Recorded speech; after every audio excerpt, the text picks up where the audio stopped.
24 मई की शाम नई दिल्ली के एलटीजी सभागार के ब्लैक कैनवास में प्रासंगिक संस्था की रीवा और दिल्ली इकाई ने आलोक शुक्ला के लेखन और निर्देशन में नाटक ख्वाब और नाटक उसके साथ का भावपूर्ण मंचन किया गया। इस शाम की पहली करीब 1 घंटे की प्रस्तुति उसके साथ लेखक के सामने 1997 में मुंबई में घटी एक सत्य घटना पर आधारित रेप विक्टिम पर नाटक था, जहां मुंबई के एक व्यस्त गली के डिवाइडर पर एक औरत बच्चा पैदा कर रही थी। इसी घटना को केंद्र में रखकर एक लड़की के पूरे जीवन को इस नाटक में दर्शाया गया था। इस नाटक की केंद्रीय भूमिका में कविता के मार्मिक अभिनय ने दर्शकों को बेहद प्रभावित किया।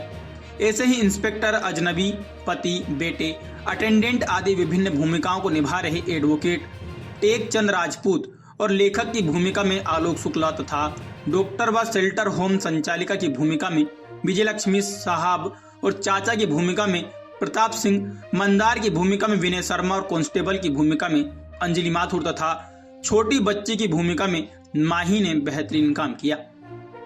नाटक का बेहतरीन संगीत अभ्युदय मिश्रा और आशीष मित्तल ने दिया।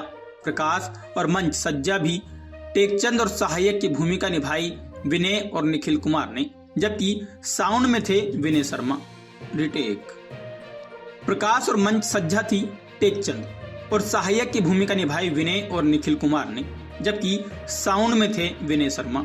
वस्त्र सज्जा में थी विजयलक्ष्मी और नीतू शुक्ला।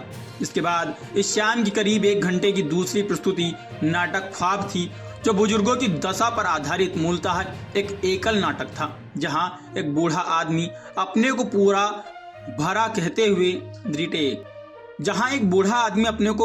कहते हुए दर्शकों को ऐसा एहसास देता है कि वो पूरे परिवार के साथ बड़ी खुशी से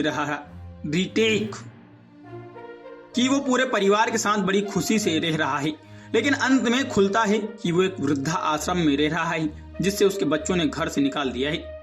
इस नाटक की केंद्रीय भूमिका को खुद नाटक लेखक और निर्देशक आलोक शुक्ला ने बखूबी अंजाम दिया, तो अजनबी और वृद्धा आश्रम के अटेंडेंट की भूमिका में एडवोकेट टेकचंद राजपूत और पत्नी की आवाज में विजयलक्ष्मी जी तथा बहू की आवाज में कविता ने अपने काम को बेहतरीन तरीके से निभाया। नाटक का बेहतरीन संगीत संदीप मुखर्जी और नवनीत पांडे ने दिया।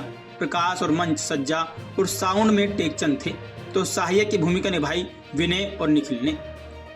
दोनों ही नाटकों के नेपथ्य प्रमुख की भूमिका में थे प्रताप सिंह और सहयोगी थे मृदुल कुमार और सौरभ शक्ति। दोनों ही नाटकों की प्रस्तुतियों को उपस्थित दर्शकों ने खूब सराहा। गौरतलब है कि इन दोनों ही नाटकों का ये 10वां मंचन था। इसके पूर्व इन नाटकों का रीवा, मुंबई, दिल्ली, नोएडा, सहारनपुर, गिरिडीह, अलवर, रुड़की, केरल और इंदौर में मंचन हो चुका है।